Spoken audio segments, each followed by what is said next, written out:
The overall goal of the following experiment is to energize recipient allospecific donor T cells by ex vivo stimulation with recipient alloantigens in the presence of antibodies that block antigen-presenting cell co-stimulation of T cells via their CD28 receptor.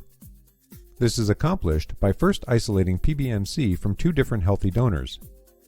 Next, a bulk alloenergizing co-culture is set up by incubating the HLA-mismatched PBMC populations in the presence of monoclonal antibodies to the ligands B7.1 and B7.2 to block CD28 stimulation.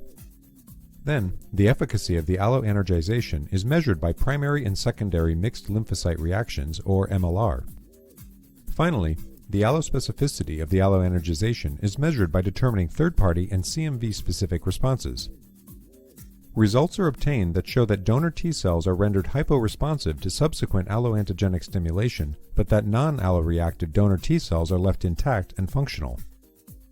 We've successfully employed this strategy in previous and ongoing pilot clinical trials of infusion of alloenergized donor T cells during and after HLA mismatched stem cell transplantation and observed improved immune reconstitution, fewer infections, and less severe acute and chronic graft versus host disease than seen in historical control recipients of unmanipulated HLA mismatched transplants. A major advantage of the strategy of alloenergization is that off-target effects are minimized, as the technique does not reduce pathogen-specific or tumor-associated antigen-specific T cell responses or eliminate CD4 regulatory T cells from the donor T cell pool. Demonstrating the procedure will be Christine Barbon, a staff scientist in our laboratory.